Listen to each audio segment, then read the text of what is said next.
The morning sun cast long shadows across the Colorado plains, but Isabel Morningstar felt nothing of its warmth. Her bare feet pressed against the wooden planks of the church steps, each splinter a reminder that this moment would change everything. The white cotton dress her stepmother had sewn hung loose around her shoulders, too big, like everything else in her life that had been chosen for her. Before we jump back in, tell us where you're tuning in from. And if this story touches you, make sure you're subscribed because tomorrow I've saved something extra special for you. Behind her, the congregation murmured in hushed tones, their voices blending into a low hum of expectation. She could smell the familiar scents of Sunday morning, lavender water on the women's wrists, tobacco smoke clinging to the men's coats, and the underlying mustiness of old wood and older secrets. Her fingers trembled as she clutched the small bouquet of wildflowers she had picked at dawn.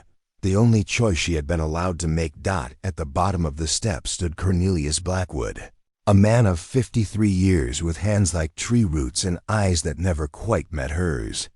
His black suit was pressed and clean, his silver pocket watch catching the light as it hung from his vest.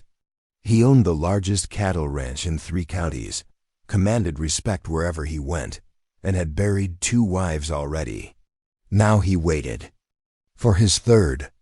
"Come down, child," her father's voice cut through the morning air. Marcus Morningstar stood beside Blackwood, his weathered face set in stone. "Time to fulfill your duty." The breath caught in her throat. She had practiced this moment in her mind 100 times, rehearsed the words she would say, the way she would stand. But now, with the weight of tradition and expectation pressing down on her shoulders, her voice felt small and distant.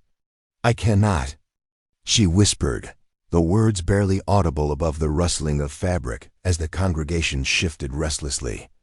Blackwood's mouth curved into what might have been a smile, but his eyes remained cold. "What did she say, Marcus?" "I'm afraid I didn't hear her properly." Her father's jaw tightened. "Speak up, Isabel. Mr. Blackwood is waiting." She lifted her chin, feeling the morning breeze stir the loose strands of dark hair that had escaped her braid. Somewhere in the distance, a meadowlark called across the grassland, its song wild and free. She thought of that bird, how it could spread its wings and fly wherever it chose, never trapped by the expectations of others. "I said I cannot marry you, Mr. Blackwood." Her voice was clearer now, carrying across the churchyard like the crack of a whip. The silence that followed was deafening. Even the wind seemed to hold its breath as her words settled over the assembled crowd. She watched her father's face transform from confusion to embarrassment, to something darker, a fury that made his hands clench into fists at his sides. "You will do as you're told," he said through gritted teeth. "This marriage has been arranged. The papers are signed. Your dowry has been accepted." Isabel took a step backward, her heel catching on the edge of the top step. "You cannot sign away another person's life like she's a head of cattle. I am not property to be sold." A gasp rippled through the crowd. Mrs. Henderson, the preacher's wife, pressed her handkerchief to her mouth as if Isabel had uttered blasphemy. The men shifted uncomfortably, some removing their hats as if they were witnessing something that required reverence or perhaps shame. Blackwood's expression never changed, but she caught the slight narrowing of his eyes, the way his fingers drummed once against his thigh. "Your father owes me a considerable debt, Miss Morningstar. This arrangement settles that debt and provides you with security and status. Many women would consider themselves fortunate." "Then let one of those women marry you," Isabel replied, her heart hammering against her ribs. "I choose to remain free." The word hung in the air between them, free. It was a dangerous word in a place where women were expected to pass from their father's house to their husband's without ever tasting independence. She could see the shock on the faces around her, the way some of the younger women looked at her with a mixture of admiration and terror. Her stepmother, Constance, finally spoke from her place near the church door. "Isabel, you're being foolish. Think of your family. Think of your future." I am thinking of my future, Isabel said, her voice growing stronger with each word. And it does not include being the third Mrs. Blackwood. A murmur of scandalized whispers swept through the congregation. She heard fragments, ungrateful, shameful. What will people say? But they seemed to come from very far away. Her world had narrowed to this moment, this choice, this line she was drawing in the dust with her refusal. Blackwood stepped forward, his boots clicking against the stone path. Perhaps the young lady needs time to reconsider. Emotions can run high on such an important day. My emotions are perfectly clear, Isabel said. I will not marry you today, tomorrow, or ever. Her father's face had gone red with rage. You will apologize this instant and take your place at Mr. Blackwood's side, or you will no longer be my daughter. The threat struck her like a physical blow. She had always known this moment might come, the moment when standing up for herself would cost her everything she had ever known, her family, her home, the only life she had ever lived. But as she looked at the faces surrounding her, she realized that losing their approval might be worth gaining her own. Then I am no longer your daughter, she said quietly. The words created a vacuum of silence so complete that she could hear her own heartbeat thundering in her ears. Her father's face went from red to white, and for a moment she thought he might strike her right there in front of God and everyone. Instead, he turned to Blackwood with a strained smile. She's overwrought. Young women often get nervous before such important occasions. Give me a moment to speak with her privately. But Blackwood was studying Isabel with new interest, his head tilted slightly as if she were a horse he was considering purchasing. No need, Marcus. I find her spirit educational, but spirit must be trained, just like any wild thing. He stepped closer, and Isabel caught the scent of bay rum and something that made her stomach turn. You think you understand what freedom means, little girl. But freedom without protection is just another word for suffering. You'll learn that soon enough. Before she could respond, rough hands grabbed her arms from behind. Two of the town's men friends of her father's had moved to flank her while she had been focused on Blackwood. She struggled against their grip, but they were stronger, their fingers digging into her flesh hard enough to leave bruises. What are you doing? She demanded, but her father had already turned away, unable or unwilling to meet her eyes. Taking you somewhere to cool your temper, one of the men said gruffly. Your pa thinks some time away from town might help you see reason. They began dragging her toward the line of wagons parked beside the church. She dug her heels into the ground, fought against their hold, but it was useless. The wildflower bouquet scattered on the steps, the delicate petals crushed under heavy boots. Let me go, she shouted, her voice carrying across the churchyard. You have no right. We have every right, her father said without turning around. You're still my daughter. Until you marry, and I say you need to learn some respect. The last wagon in the line was loaded with supplies bound for Denver salt pork, flour, tools, and other goods that would fetch good prices in the growing city. The driver, a thin man with tobacco-stained teeth, watched with casual interest. As they approached, "She giving you trouble, Marcus?" he asked, spitting into the dust. "Nothing that a few days on the trail won't cure," her father replied. "Take her as far as Boulder. There's a family there who'll put her to work until she comes to her senses." Isabel's blood ran cold. Boulder was 3 days' hard travel from home, and she knew the family her father meant, the Crawfords, who took in difficult women and worked them like mules until they begged to come home and accept whatever marriage had been arranged for them. "I won't go," she said, throwing all her weight backward against the men holding her. "You cannot make me." But they could, and they did. Someone had brought rope-thick, coarse hemp that bit into her wrists as they bound her hands behind her back. The humiliation burned worse than the physical pain as the entire congregation watched her being trussed up like a calf for branding.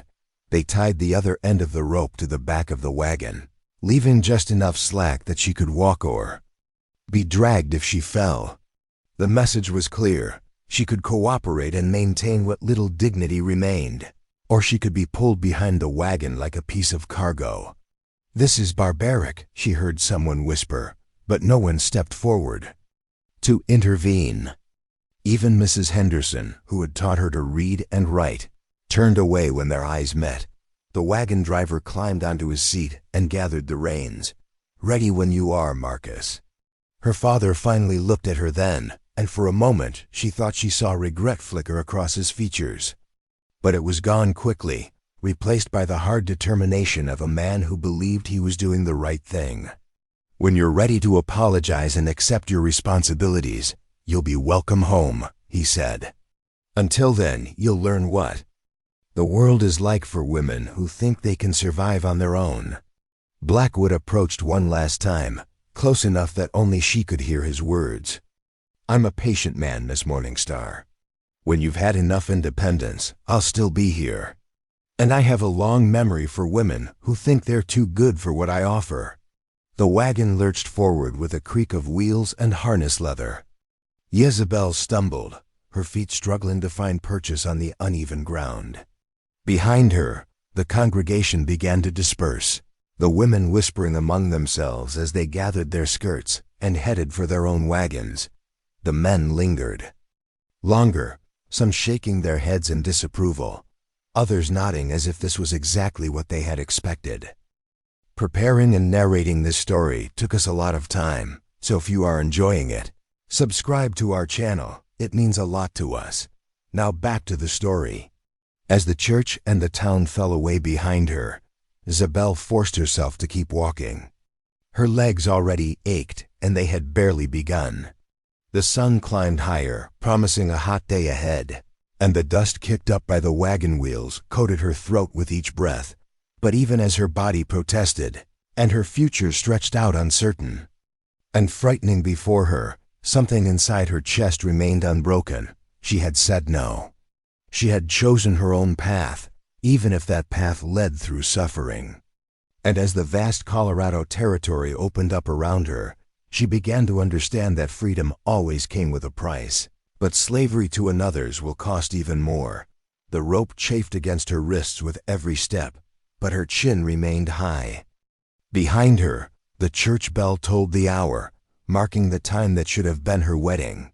Instead, it was the hour of her liberation. Harsh and painful though it might be, she had chosen her answer, and she would live with the consequences. Whatever lay ahead on this dusty trail, it was hers to face. The wagon wheels carved deep ruts in the prairie earth as they rolled eastward, each revolution marking another step away from everything Jezebel had ever known. The sun climbed toward its zenith, transforming the morning coolness into a furnace that shimmered across the endless grassland. Her cotton dress, once crisp and white for her wedding day, now clung to her body with perspiration and dust. The driver, who had introduced himself only as Pike, seemed to take perverse pleasure in maintaining a pace just fast enough to keep her stumbling. When she managed to find a rhythm, he would crack his whip over the oxen's heads, spurring them forward and forcing her to break into an awkward half-run to keep from being dragged out by noon. Her feet were raw inside her Sunday shoes, delicate, things meant for standing at an altar, not walking across rough terrain. Blisters had formed and burst, leaving sticky patches where her stockings adhered to wounded skin. But she bit her lip and kept walking, refusing to give Pike the satisfaction of seeing her fall. The rope connecting her to the wagon had become her universe. 3 feet of hemp that determined her pace, her direction, her very survival. She studied its weave as she walked, memorizing each twisted strand, each place where the fibers frayed. It was her shackle and her lifeline both. If she fell, it would drag her, but if she could somehow free herself, it would be the first barrier overcome. "Getting tired yet, Missy?" Pike called over his shoulder, his tobacco-stained grin visible beneath the brim of his hat. "We got 2 more days of this ahead of us. Might want to save your strength." Isabel didn't answer. She had learned already that any response only encouraged his crude commentary. Instead, she focused on the horizon, where heat waves made the distant mountains dance like mirages. Somewhere beyond those peaks lay a world she had never seen, filled with people who didn't know her story or her shame. The oxen needed water. Every few hours, and during these brief respites, Pike would sometimes throw her a crust of bread or allow her a drink from his canteen. The water was warm and tasted of metal, but she drank gratefully, trying to replace what the sun had stolen from her body. During one such stop, while Pike tended to a loose wheel, Isabel noticed movement on a distant ridge. A rider sat motionless against the sky, too far away to make out details but close enough to know he was watching. For a moment, her heart leaped with hope. Perhaps someone had come looking for her. Perhaps her father had reconsidered his harsh judgment, but as quickly as the hope arose, she dismissed it. Her father was a proud man who would never admit he had been wrong, especially in front of the entire town. And even if someone had followed, what could they do? She was being transported legally at her father's request. No law protected a daughter from her father's decisions. The rider remained on the ridge for nearly an hour, following their progress at a distance. Pike noticed him too, spitting nervously into the dust and checking his rifle more often than necessary. But the stranger made no move to approach, and eventually he disappeared over the far side of the hill dot as the afternoon wore on. Isabel's world narrowed to the simple mechanics of survival. Step, breathe, step again. Ignore the burning in her lungs, the ache in her legs, the way her bound wrists had gone numb hours ago. She began to understand how animals endured captivity by retreating somewhere deep inside, themselves where pain couldn't reach. But even in her detachment, part of her mind remained sharp and alert. She catalogued every landmark they passed, every creek crossing, every cluster of rocks that might serve as shelter. If an opportunity for escape presented itself, she would be ready. The opportunity came sooner than expected. As evening approached, Pike began looking for a suitable campsite. The trail wound through a series of low hills dotted with scrub oak and juniper, providing some relief from the endless flatness of the prairie. He finally selected a spot beside a small creek, where the trees offered protection from the wind, and the water would be easily accessible. "End of the line for today," he announced, climbing down from the wagon with audible relief. "My back ain't what it used to be." He untied Isabel from the wagon but left her hands bound, gesturing toward a fallen log near the creek. "Sit there and don't move. Try to run, and I'll track you down and make the rest of this trip a lot less pleasant." Isabel settled onto the log, grateful to finally rest her burning feet. The creek gurgled softly beside her, the sound more beautiful than any music she had ever heard. Cottonwood trees rustled overhead, their leaves catching the last golden light of the day. Pike busied himself with making camp, unhitching the oxen, gathering firewood, setting up his bedroll beneath the wagon. He was methodical but careless, clearly accustomed to compliant prisoners who wouldn't dare attempt escape. When he finally built a fire and began preparing his evening meal, he seemed to have forgotten about her entirely. This was her chance. Isabel had been working at the ropes around her wrists all day, using the natural stretching and loosening that came with her movements to create small amounts of slack. Now, sitting quietly by the creek, she continued the patient process of loosening her bonds. The hemp was coarse and stiff, but sweat and blood had made it slippery. Slowly, painfully, she felt the loops beginning to give way. The smell of frying bacon made her stomach clench with hunger, but she forced herself to remain focused. Pike had relaxed his vigilance as he cooked, humming tunelessly to himself and occasionally taking swigs from a bottle he had produced from his supplies. Alcohol would make him drowsy. She hoped drowsy and careless. As darkness settled over the camp, Pike finally remembered his prisoner. "Hope you ain't expecting any of this bacon," he called, waving his fork in her direction. Your pa said you needed to learn some hard lessons about gratitude. I'm not hungry, Isabel lied, her voice steady despite the gnawing emptiness in her. Pike laughed. You will be. Wait till tomorrow when we're crossing that stretch of alkali flats. Nothing but salt and sage for 20 miles.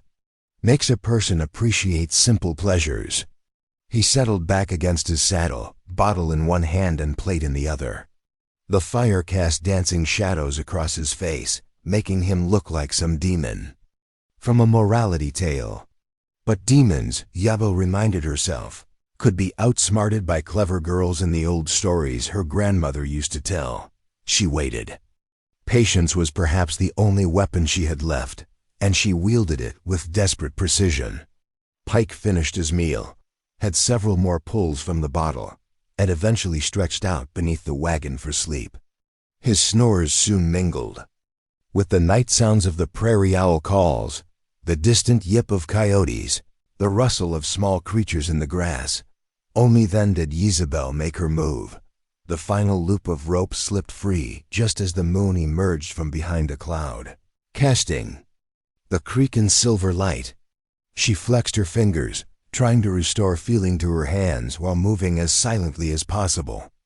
Every sound seemed magnified in the stillness, the whisper of fabric against skin, the soft splash of water as she knelt by the creek to drink and wash the blood from her wrists. The smart thing would be to run immediately, to put as much distance as possible between herself and Pike before he woke. But Isabel found herself drawn to the wagon and its cargo. Among the supplies, she might find something useful: food, a knife, perhaps even a weapon. Moving like a shadow, she approached the wagon's tailgate. The canvas covering was tied down with leather thongs, but her nimble fingers made quick work of the knots. Inside, she could make out the shapes of barrels, crates, and burlap sacks. She felt around carefully, identifying items by touch alone. Her fingers closed around something promising, a small knife used for opening crates. She slipped it into the pocket of her dress, along with a handful of hardtack biscuits and a piece of jerky. It wasn't much, but it might keep her alive long enough to reach civilization. As she retied the canvas covering, she heard Pike's snoring falter. Her heart hammered as she froze in place, but after a moment the rhythm resumed. She had pushed her luck far enough. The creek would hide her trail for the first mile or so, she reasoned. After that, she would have to rely on darkness and the rough terrain to conceal her passage. She had no clear destination in mind, only the desperate need to reach somewhere, anywhere, beyond the reach of men who thought they owned her. She slipped into the water, gasping silently at the shock of cold against her skin. The current was gentle but steady, and she let it carry her downstream while she tried to think like the hunted animal she had become. Pike would discover her absence at first light, probably sooner if he woke to check on his prisoner. He would follow the creek initially, but how far? And would he give up the pursuit if it became too difficult? Or was he being paid well enough to make a real effort? Behind her, the campfire had burned down to glowing embers. Ahead lay only darkness and uncertainty. But for the first time since this ordeal began, Zelbel felt something she had almost forgotten: hope. She was free, even if only temporarily. She was making her own choices again, even if those choices led into danger. The water grew deeper as she moved downstream, forcing her to wade rather than walk.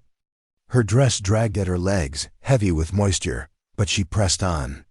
Somewhere in the distance she heard the long, mournful howl of a wolf, answered by another from the opposite direction. The sound should have frightened her, but instead, it filled her with a strange kinship.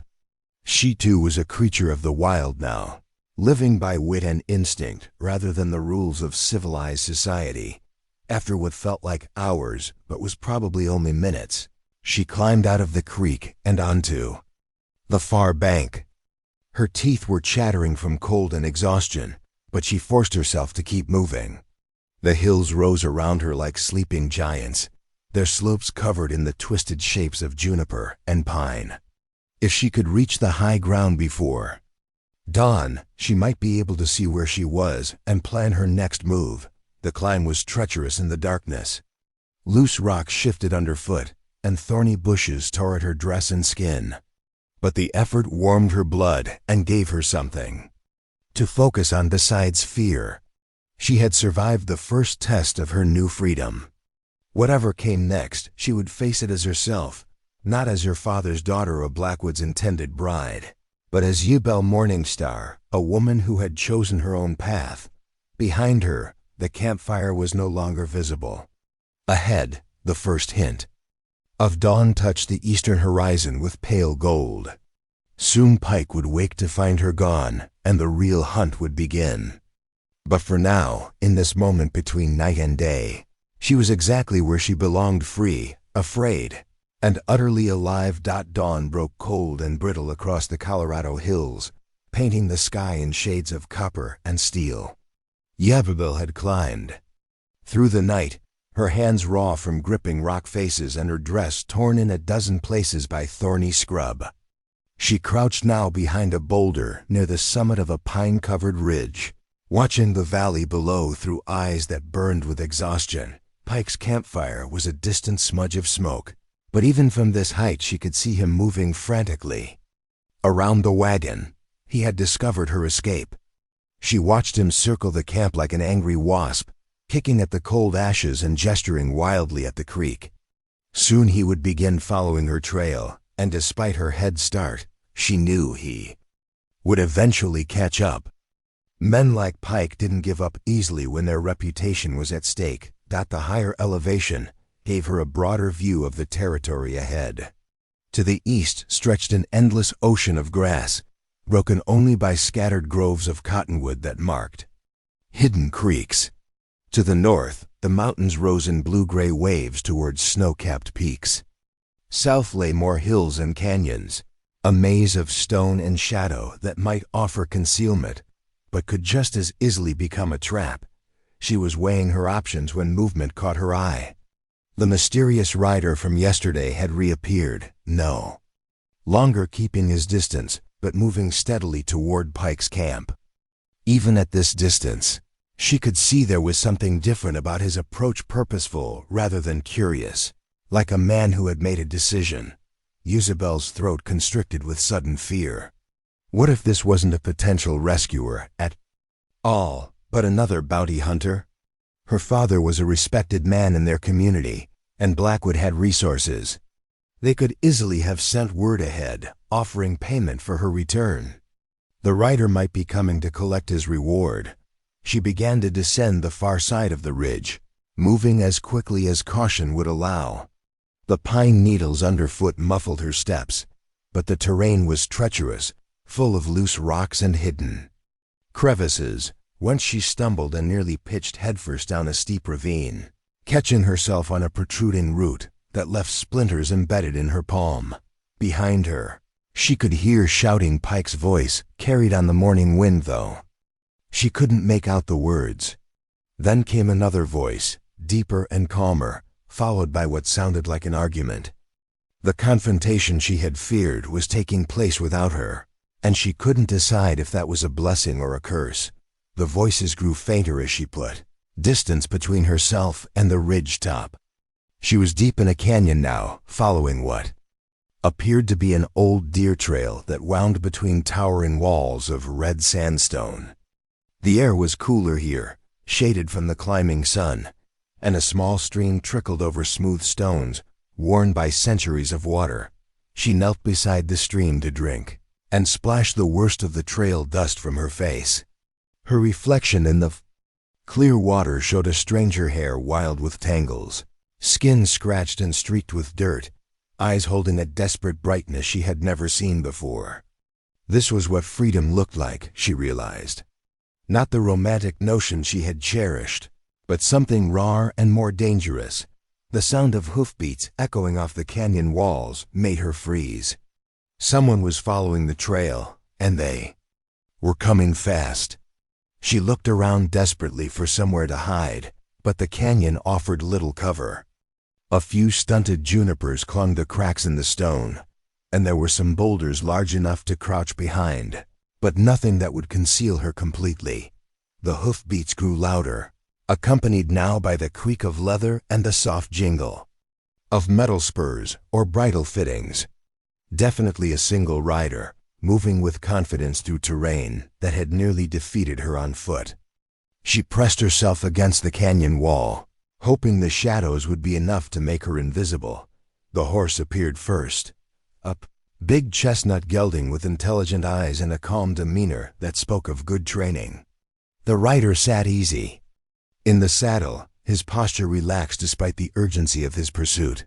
He was older than she had expected, perhaps 40, with graying hair beneath a weather-beaten hat and lines around his eyes that could have come from squinting into sun or smiling often. What struck her most was his stillness.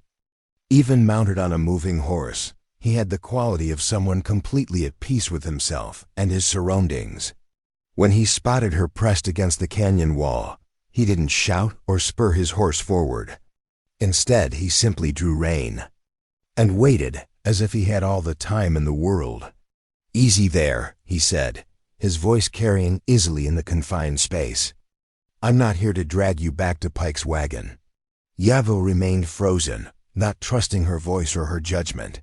The last man who had spoken gently to her had been trying to convince her to accept marriage to Blackwood. Gentle words could hide harsh intentions. The rider dismounted slowly, favoring his left leg in a way that suggested an old injury. He left his horse standing with reins trailing, a sign of either supreme confidence in the animal's training or supreme confidence in his own ability to manage whatever happened next. "My name is Garrett McKenna," he said, removing his hat in a gesture that seemed as natural as breathing.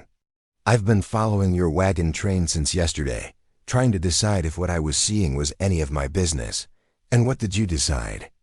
Isabel asked, surprised to find her voice steady. McKenna smiled, and the expression transformed his weathered features. "Figured any woman brave enough to jump into Willow Creek at midnight and climb Eagle Ridge in a wedding dress had earned the right to make her own choices about where she goes next." Despite everything, Isabel felt her lips twitch with the ghost of a smile. "You've been watching me that closely?" "Watching Pike, mostly. Man's got a reputation for being rough with his cargo, whether it's human or otherwise. When I saw him tie you to that wagon yesterday, I decided to keep an eye on things." He gestured to a fallen log nearby. "Mind if I sit? This leg gets ornery when I stand too long." Isabel nodded, though she remained pressed against the canyon wall. McKenna settled onto the log with a quiet grunt of relief, his movements careful but not dramatically so. She noticed that his left boot was different from his right, more rigid, as if it concealed something artificial beneath the leather. "Where's Pike now?" she asked. "Headed back to town with a story about how you got away from him in the night. Seems to think his reputation will suffer less if he reports you escaped rather than admit someone took you away from him." Isabel felt a flutter of hope. "You convinced him to give up the chase?" McKenna's expression darkened slightly. "Let's say I made him an offer that appealed to his practical nature.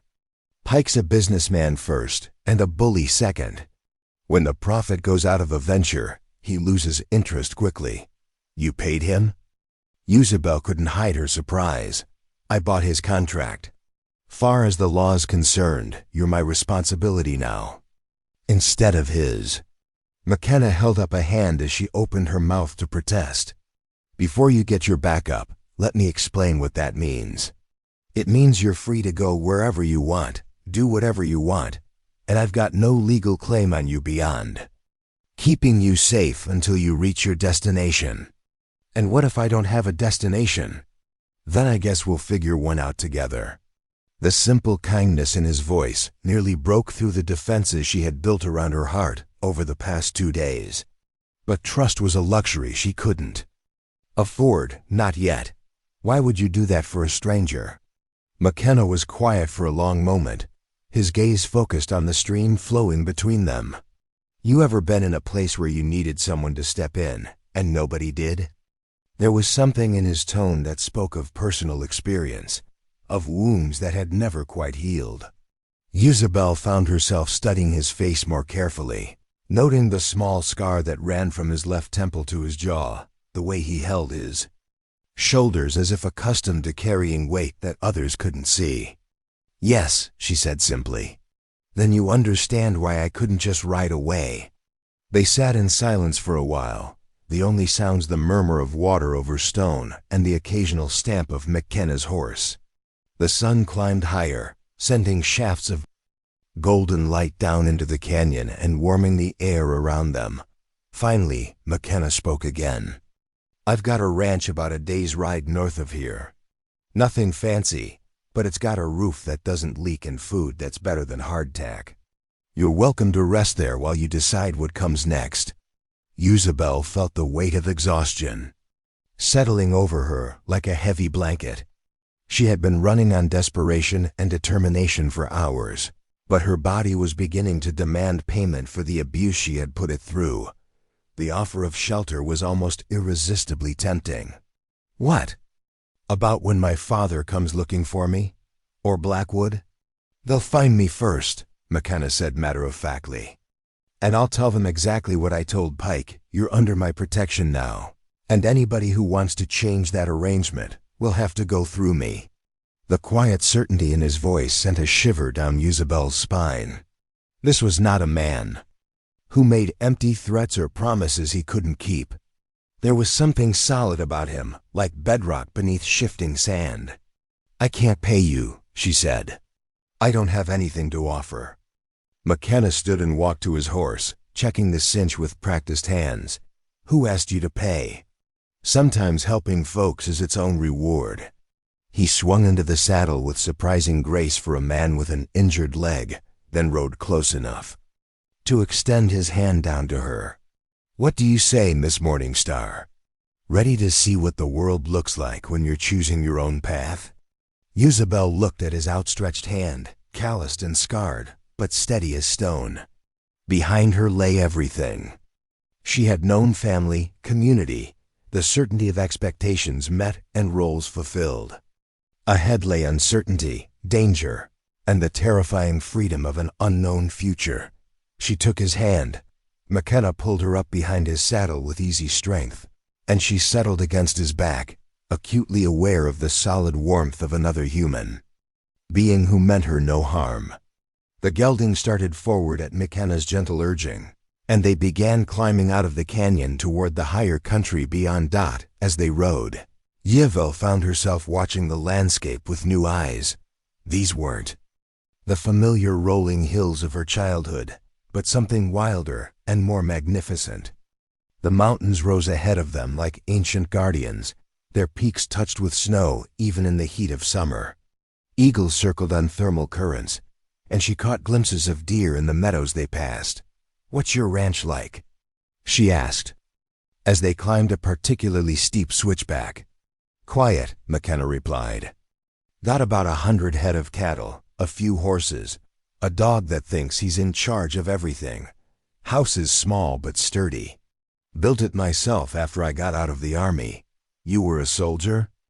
"Cavalry. Spent 4 years chasing Confederates through mountains a lot like these." He paused. "That's where I picked up the souvenir," he added, patting his left leg. "Does it hurt?" "Sometimes. But it reminds me I'm alive, which is more than some of my friends can say." They rode in companionable silence after that, each lost in their own thoughts. The sun climbed toward its zenith, and the air grew thin and cool with altitude. Isabel found her eyelids growing heavy despite the unfamiliarity of her situation. The rhythm of the horse's gait, the warmth of McKenna's back against her cheek, and the exhaustion of the past 2 days combined to make her drowsy. She was nearly asleep when McKenna's voice brought her back to alertness. "There it is," he said, and she followed his pointing finger to see a cluster of buildings nestled in a valley below them. Home. The word hung in the air between them, full of promise and possibility.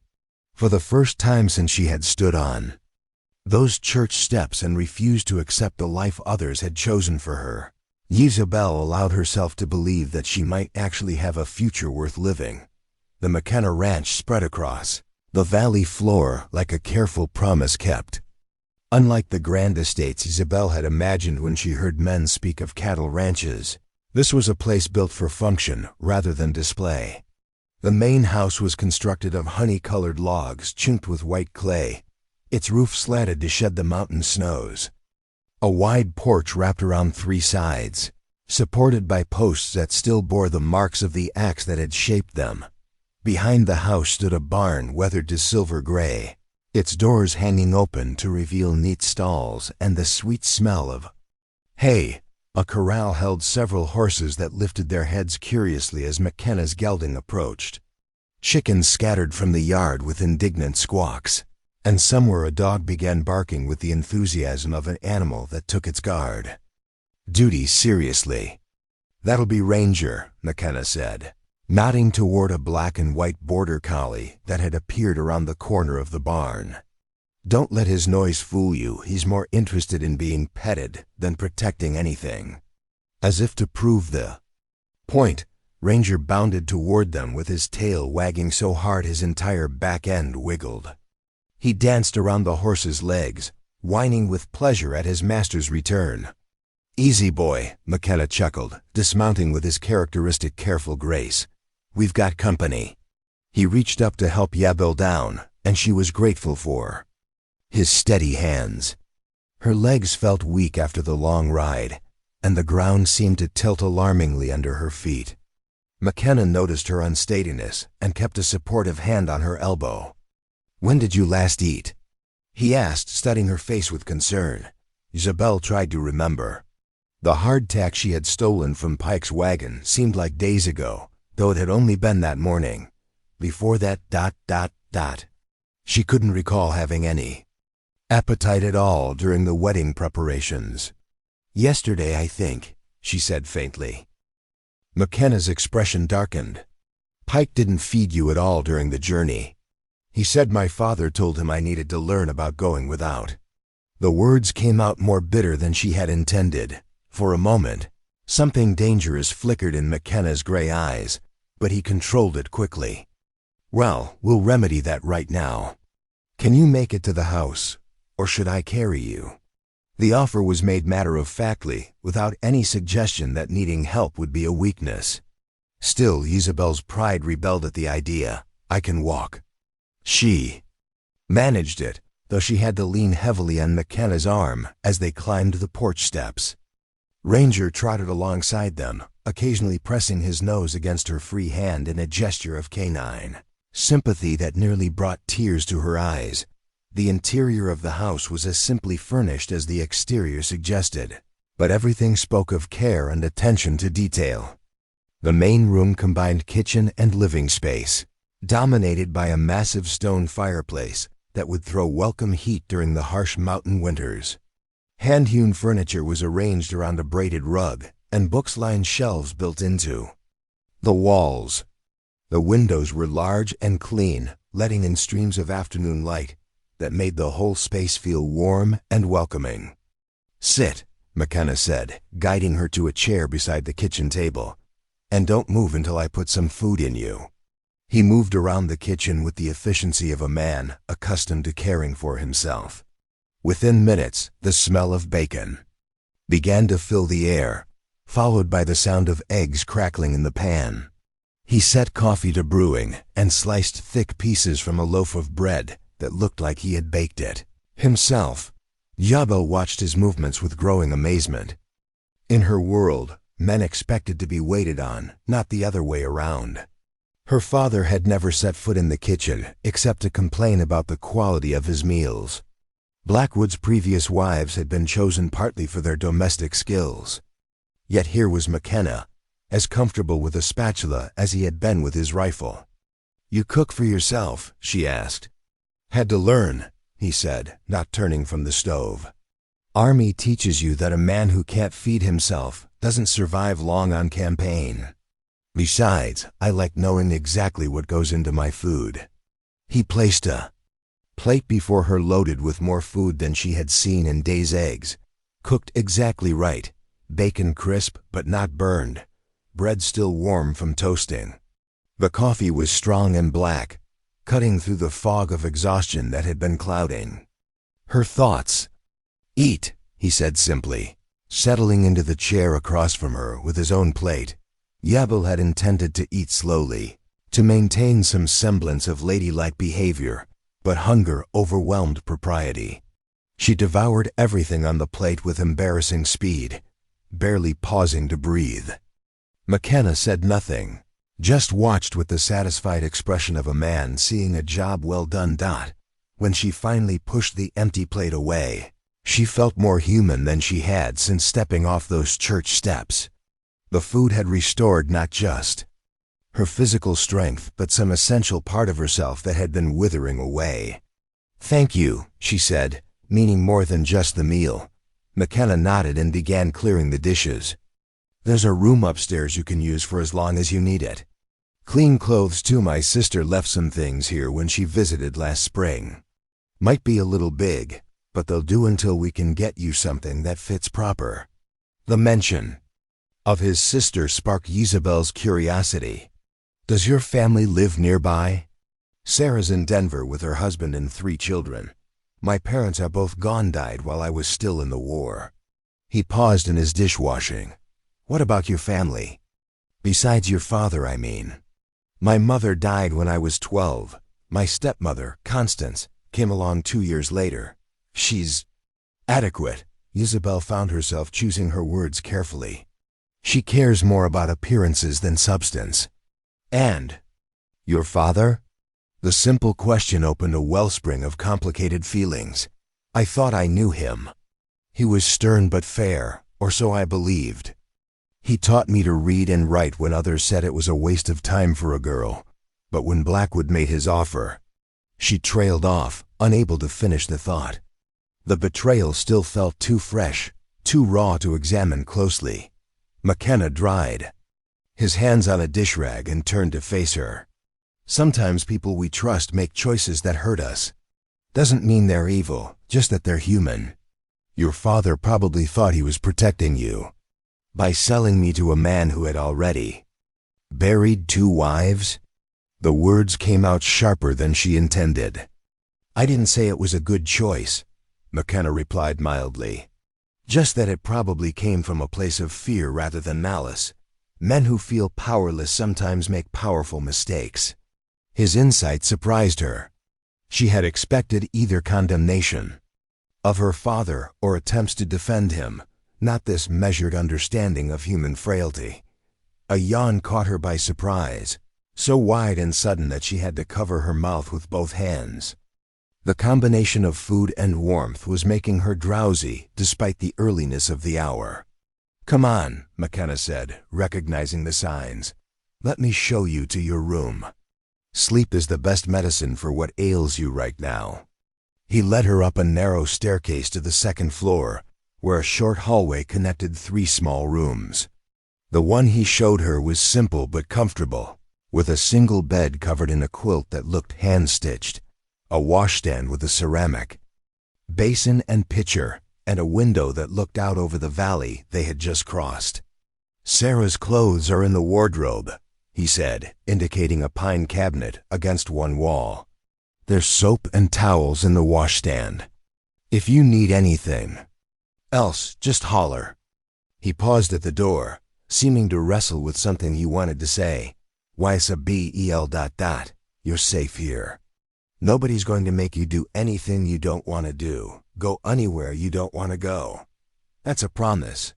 After he left, closing the door softly behind him, Isabel stood in the center of the small room and tried to process what had happened to her life in the span of 3 days. From bride-to-be to fugitive to, what, guest, charity case? Something else entirely? She moved to the window and looked out at the landscape bathed in golden afternoon light. The mountains rose around the valley like protective walls, their peaks touched with the first hint of autumn snow. It was beautiful in a way that made her chest tight with an emotion she couldn't name. A soft knock at the door interrupted her thoughts. "Yes?" I left some hot water outside the door, McKenna's voice came through the wood. Figured you might want to wash up before you rest. She waited until his footsteps had retreated down the stairs before opening the door. A large pitcher of steaming water sat on the floor, along with a bar of soap that smelled faintly of lavender. Simple kindnesses, but they meant more to her in that moment than the grandest gestures. She poured the water into the basin and began the process of washing away 3 days' worth of fear and grime. Her reflection in the small mirror above the washstand showed the extent of the damage. Her face was scratched and sunburned, her hair a mass of tangles that would take patience to undo. But her eyes, she noticed, had lost some of their desperate wildness. They looked more like her own again. The clothes in the wardrobe were indeed too large. Sarah McKenna had been a more generously built woman than Yevil, but they were clean and well made. She chose a simple blue dress with tiny flowers printed on the fabric, rolling up the sleeves and gathering the extra fabric at the waist with a belt she found hanging inside the wardrobe. By the time she had finished washing and changing, the sun was setting behind the western peaks, painting the sky in shades of pink and gold. Exhaustion hit her like a physical weight, and she barely managed to turn down the quilt before collapsing onto the bed. Sleep came instantly and deeply, the kind of dreamless rest that only follows extreme exhaustion. She didn't wake when McKenna checked on her after dark, or when Ranger padded upstairs to lie down outside her door like a furry guardian. The next morning brought the sound of birds singing outside her window and the distant lowing of cattle. Sunlight streamed through the glass, warm and golden, and for a moment Isabel couldn't remember where she was.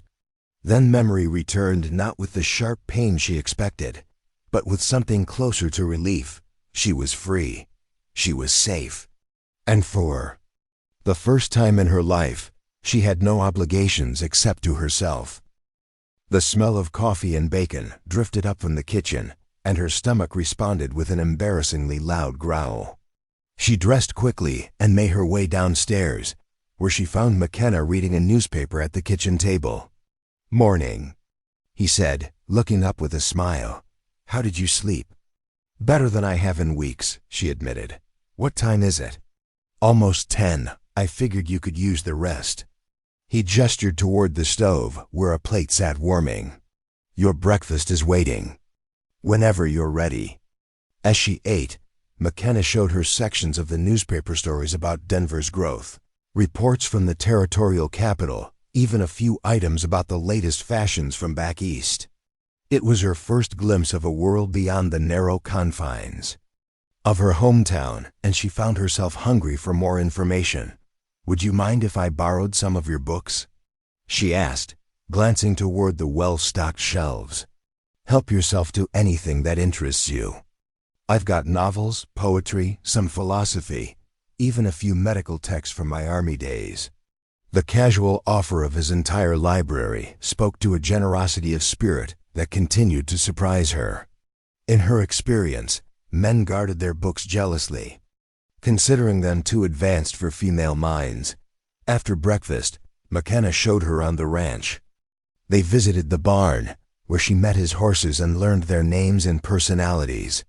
They walked among the cattle, and he explained the basics of ranching in country, where the seasons could be brutal and the nearest neighbor was miles away. "It's not an easy life," he said as they stood watching a group of calves play in a meadow, "but it's an honest one. A man or woman can make a good living here if they're willing to work for it." The emphasis on "or woman" wasn't lost on her. "Have you known many women ranchers?" "A few. Takes a special kind of person, regardless of whether they wear pants or skirts. Strength, determination, and the willingness to do whatever needs doing." He looked at her appraisingly. "You've got the determination part figured out already." That afternoon, as she sat on the porch reading one of his books while Ranger dozed at her feet, Isabel began to understand what McKenna had meant about honest living. There was something deeply satisfying about the simple rhythms of ranch life, the way each task connected to the next in an endless cycle of care and maintenance. She was beginning to think she might actually have found a place where she could build a new life when the sound of approaching horses shattered her peaceful reverie. Multiple riders, coming fast from the direction of town. McKenna appeared in the doorway behind her, his face grim. "Looks like our peaceful interlude is about to end," he said, reaching for the rifle that hung above the doorframe. "Get inside. Use a bell, and stay away from the windows." The riders crested the hill in a tight formation, dust billowing behind them like storm clouds. Isabel's blood turned to ice as she recognized the lead figure, Cornelius Blackwood himself, his black coat stark against the autumn landscape. Beside him rode two men she didn't know, their faces hard beneath the brims of their hats. Behind them came her father, Marcus Morningstar, looking older and more haggard than she remembered from inside the house. Isabel watched through a crack in the curtains as McKenna stepped onto the porch, rifle held casually but ready. Ranger positioned himself at his master's side, the dog's playful demeanor replaced by alert tension. Even from a distance, she could see the change in McKenna's bearing gone was the gentle rancher who had shown her kindness, replaced by something harder and more dangerous. "Afternoon, gentlemen," McKenna called as the riders approached the house. His voice carried the deceptive calm of a man accustomed to command. "What brings you to my ranch?" Blackwood rode forward, his pale eyes scanning the buildings with the calculating gaze of someone appraising property. "I believe you have something that belongs to me, McKenna. I own every head of cattle, every horse, and every stick of furniture." "On this property," McKenna replied evenly. "Nothing here belongs to you. Don't play games with me." Blackwood's voice carried the authority of a man accustomed to being obeyed. "The girl is mine by right. Her father arranged our marriage, and she will honor that arrangement." Marcus Morningstar finally spoke, his voice strained. "Isabel needs to come home. This rebellion has gone on long enough. People are talking, and it's damaging our family's reputation." McKenna shifted slightly, and Isabel noticed his grip tighten on the rifle. "Seems to me the girl made her feelings clear on that subject. Last I heard, forced marriage went out of fashion with the dark ages." One of Blackwood's hired men, a lean individual with a scar running down his left cheek, spat into the dust. "You got no legal right to keep her here, mister. Girl belongs with her family." "Actually," McKenna said, reaching into his vest pocket and producing a folded paper, "I have a perfectly legal document transferring responsibility for Miss Morningstar from Pike Harrison to myself. Signed, witnessed, and recorded in the territorial capital." Blackwood's eyes narrowed as he read the document McKenna held up. "A transportation contract doesn't give you ownership of a person." "No, but it gives me legal responsibility for her welfare until she reaches her intended destination. And since Miss Morningstar has informed me that her intended destination is anywhere but married to you, my responsibility continues indefinitely." The casual way McKenna delivered this bombshell made Isabel want to cheer despite her fear. He had found a legal loophole that protected her, at least temporarily. Blackwood's face flushed red above his white collar. "This is ridiculous.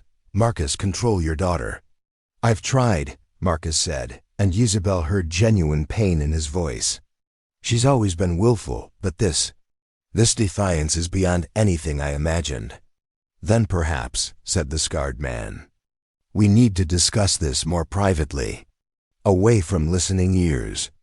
McKenna's stance shifted almost imperceptibly, and Isabel realized he was preparing for violence. Any discussion about Miss Morningstar's future happens with her present and participating. She's not a piece of livestock to be bargained over.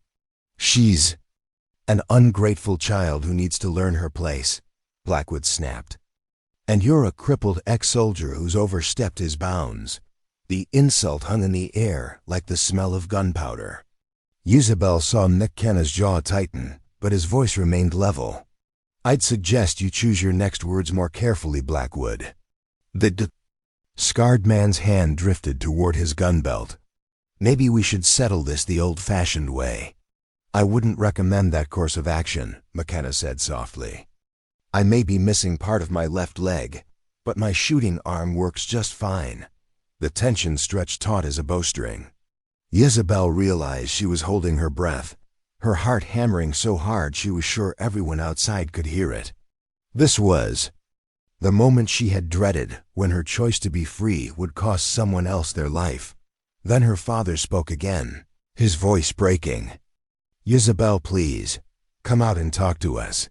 We can work this out like civilized people.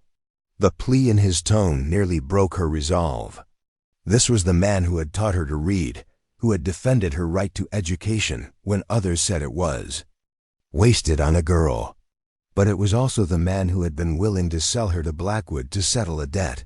McKenna half turned toward the house, his eyes never leaving the mounted men. Isabel, the choice is yours.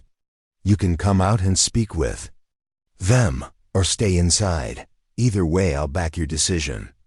The simple offer of choice, real choice, without pressure or manipulation, gave her the courage she needed.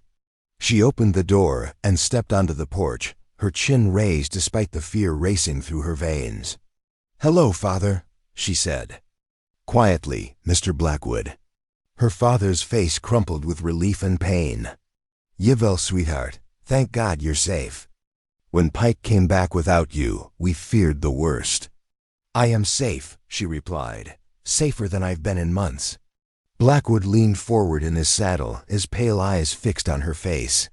You look well enough, though I see ranch life has made you even more wild than before. No matter, a firm hand will correct that soon enough. There will be no correcting, Mr. Blackwood, because there will be no marriage. I told you that before, and I tell you again now. A child's tantrum, Blackwood dismissed. Once you're away from this man's influence, you'll remember your duty. McKenna stepped closer to Isabel, and she felt strength flow from his presence. Her duty is to herself first, he said. Everything else comes second. Heretical nonsense, Blackwood spat. A woman's duty is to her family, her husband, and her community. This selfish independence you're encouraging will be the ruin of decent society. If decent society requires women to marry against their will, Isabel said, finding her voice growing stronger, then perhaps it deserves to be ruined. The scarred man shifted restlessly in his saddle. This talking ain't getting us nowhere. Boss, maybe we should just take her. McKenna's rifle came up with fluid precision, the barrel pointing directly at the man's chest. I'd think very carefully before making that move, friend. Ranger growled low in his throat, sensing the rising tension. The other hired man, a heavy-set individual with nervous eyes, looked like he wanted to be anywhere else in the world. This is insane, Marcus burst out. Isabel, you're my daughter. I have legal authority over you until you marry or reach the age of majority. Actually, McKenna said, his rifle still trained on the scarred man. Colorado territorial law recognizes a woman's right to refuse marriage once she's past 16. Isabel is 19, which makes her refusal legally binding. Blackwood's face darkened further. You seem remarkably well-versed in territorial law for a simple rancher. A man learns what he needs to learn to protect what matters to him. The implication in those words sent a thrill through Isabel that she quickly suppressed. This wasn't the time for analyzing her feelings about McKenna. I have a proposal, Blackwood said, his voice taking on a smoother, more reasonable tone. Isabel, come back to town with us voluntarily. Give our engagement one more chance. If, after a month of proper courtship, you still feel we're incompatible, I'll release you from the arrangement. It sounded reasonable on the surface, but Isabel had learned to distrust Blackwood's reasonable moods. And if I refuse your proposal, then I'm afraid less pleasant methods might become necessary. Your father owes me a considerable sum of money, with interest accruing daily. If the debt isn't settled through marriage, it will have to be settled through other means. The threat was veiled but clear. Marcus paled, and Isabel felt sick as she realized the full extent of her father's predicament. How much does he owe you? she asked. $3,000, plus interest, Blackwood replied with satisfaction. More than a schoolteacher's salary could cover several lifetimes. The sum was staggering. Isabel had known her father was in debt, but she hadn't realized the extent of it. $3,000 was more money than most people saw in a decade. Gambling debts, her father said quietly, unable to meet her eyes. I thought I could win it back, but you lost more instead, Isabel finished. The familiar pattern of her father's optimism turning to disaster played out once again. McKenna lowered his rifle slightly but kept it ready. Debt or no debt, you can't force a woman to marry. There are other ways to settle financial obligations, such as Blackwood challenged, work it off, payment plans, selling property. McKenna's voice was matter-of-fact. Civilized solutions that don't involve human trafficking. Human trafficking? Blackwood's voice rose. This is a legitimate marriage arrangement between respectable families. Coerced marriage is just slavery with a church blessing, Isabel said, the words coming out harder than she intended. The scarred man had been growing more agitated throughout the conversation. Now he exploded. Enough of this jaw-flapping. Boss, we came here to collect what's ours. Let's just take her and sort out the legalities later. He spurred his horse forward, reaching for Isabel as McKenna's rifle swung toward him. The shot cracked across the valley like thunder, and the man's hat flew from his head. A neat hole punched through the crown. Next one won't be a warning, McKenna said calmly, already working the lever to chamber another round. The scarred man's horse danced nervously as he fought to control both the animal and his own fear. You're making a mistake, cripple. There's 4 of us and 1 of you. Can't count very well, can you? McKenna replied. That's 5 of you, 1 of me and 1 very angry dog. But then, I always did like those odds. As if summoned by his words, Ranger bared his teeth and stepped forward, a low growl rumbling in his chest. The heavy-set hired man's horse shied at the sound, nearly unseating its rider. This isn't over, Blackwood said, his voice tight with controlled fury. I've invested too much in this arrangement to let it go. Isabel, you will be my wife, one way or another. No, she said simply. I won't. We'll see about that. Blackwood wheeled his horse around and spurred it toward the ridge. Come on, men. We have other options to explore. The scarred man retrieved his hat, fingering the bullet hole with obvious unease. This ain't finished, McKenna. It is as far as I'm concerned, McKenna replied. Don't come back. Marcus lingered after the others had started riding away. Isabel, he said, his voice breaking. I never meant for it to come to this. I thought I was protecting you, giving you security. By selling me to a man who's buried 2 wives already. The words came out more bitter than she intended. Those women died of natural causes, did they? Or did they just learn to be very quiet about their unhappiness? Marcus had no answer for that. He looked older than his years, worn down by debt and disappointment and the weight of choices that had seemed reasonable at the time. I love you, sweetheart, he said finally. Whatever you think of me now, remember that.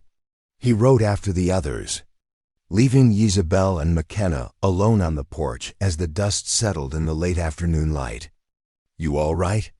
McKenna asked, setting his rifle aside and turning to face her. Isabel realized she was shaking, not from fear, but from anger and adrenaline and the strange exhilaration of having stood her ground against overwhelming pressure. I think so, she said. Thank you for everything. Don't thank me yet, McKenna said grimly. Blackwood isn't the type to give up easily. He'll be back, probably with more men and a different approach. What kind of different approach? McKenna was quiet for a long moment, his eyes following the distant riders as they disappeared over the ridge. The kind that doesn't involve polite conversation. That evening, as they sat by the fire after a mostly silent dinner, Isabel asked the question that had been haunting her all day. Why are you doing this, really? You could have given me supplies and directions to Denver. You could have told them you'd never seen me. Instead, you're risking your life for someone you barely know." McKenna stared into the flames for a long time before answering. "You remember I told you about being in the war?" She nodded. "There was a town in Virginia, little place called Cedar Creek. We were chasing Confederate raiders, and when we got there, we found they'd taken hostages. Young women, mostly, intending to sell them to men who didn't much care whether their brides were willing or not." His voice grew distant, lost in memory. "My commanding officer said it wasn't our problem. Said we were soldiers, not rescuers. So we rode on and left those women to their fate. What happened to them, I never found out. That's the part that's haunted me for 15 years, not knowing, but being able to imagine all too well." He looked at her then, and she saw pain in his eyes that had nothing to do with his war injury. "When I saw you tied to that wagon, refusing to break even when everything seemed hopeless, I knew I couldn't ride away again, not this time." Outside, the wind picked up, rattling the windows and howling around the eaves like a harbinger of storms to come. Somewhere in the darkness, coyotes called to each other across the valley, their voices wild and free. But inside the house, by the warm light of the fire, two people who had found each other in the vast loneliness of the frontier settled in to wait for whatever morning would bring. 3 days passed in deceptive quiet. McKenna worked the ranch with methodical precision, but Isabel noticed how his eyes constantly scanned the horizon, how he kept his rifle within arm's reach, even while mending fence. She helped where she could, learning to milk the cow, gather eggs, and mend the tiers. In her borrowed clothes, the domestic routine felt surreal against the backdrop of impending danger. On the 4th morning, everything changed. Isabel woke before dawn to the sound of Ranger barking frantically in the yard. Through her window, she could see flames dancing. Against the pre-dawn darkness, not the warm glow of a campfire, but the hungry orange of something burning out of control. She dressed quickly and rushed downstairs to find McKenna already pulling on his boots, his face grim in the lamplight. "The hay barn," he said without preamble. "They're trying to flush us out." Through the kitchen window, they could see the barn fully engulfed, flames reaching toward the star-filled sky. The horses in the corral were screaming with terror, and the cattle in the near pasture had bunched together in fearful confusion. "How many of them?" Isabel asked, proud that her voice remained steady. "Hard to say in this light. At least 6, maybe more. They've positioned themselves around the property. This isn't just arson. It's a siege." McKenna checked his rifle and began stuffing his pockets with ammunition. "They want us to run out into the open where they can take us easily." "What's our other option?" McKenna looked at her with an expression that mixed admiration and sorrow. "There might not be one. They've got us outnumbered and surrounded." A new sound cut through the night, men shouting commands, the thunder of hoofbeats circling the house. Blackwood's voice rose above the others, amplified by fury and alcohol. "McKenna, send the girl out now, and we'll let you live. Keep her, and burn with your precious ranch." "Like hell," McKenna muttered, moving to the front window and peering through a gap in the curtains. "They're behind the water trough. And 2 more by the tool shed." As if summoned by his words, a gunshot cracked through the night, followed by the sound of splintering wood as a bullet punched through the front door. "Get down!" McKenna shouted, pulling Isabel to the floor as more shots rang out. They crawled toward the back of the house, staying below the window line as bullets shattered glass and chewed chunks from the log walls. McKenna's military training showed in the calm efficiency with which he assessed their situation. "Kitchen's the most defensible room," he said, leading her toward the stone hearth that would provide some protection. Stone chimney, thick walls. Only 2 windows to watch. Another volley of gunfire erupted outside, followed by Blackwood's voice again. "This is your last warning, McKenna. The girl comes out, or we burn you out.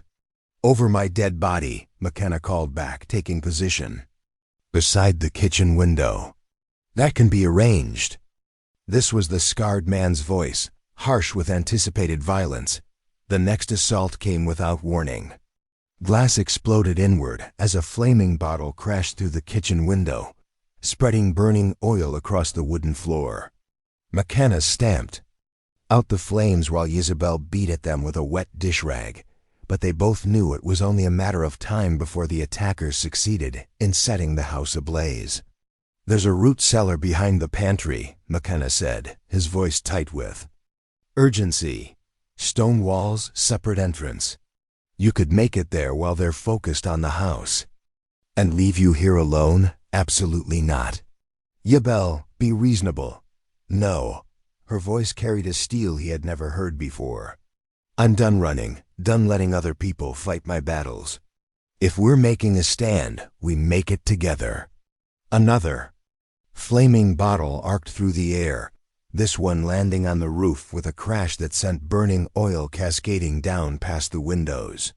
The smell of smoke began to filter through the walls. McKenna looked at her for a long moment, seeing something in her face that made him nod slowly. "All right then, but we do this smart, not heroic." He moved to a wooden crate near the back door and lifted the lid, revealing an arsenal that made Isabel's eyes widen. Pistols, ammunition, and what looked like military-grade equipment left over from his cavalry days. "Can you shoot?" he asked, offering her a Colt revolver. "My father taught me when I was younger." She took the weapon, checking the cylinder with movements that spoke of remembered training. "I'm not an expert, but I won't waste ammunition." "Good enough." McKenna selected a second rifle and began loading both weapons with methodical care. "We've got maybe 10 minutes before this place becomes uninhabitable. The idea is to make them pay such a high price for taking us that they'll decide it's not worth it." Outside, the shouting grew more organized. Blackwood was positioning his men for a final assault, confident that the fire would drive their quarry into the open.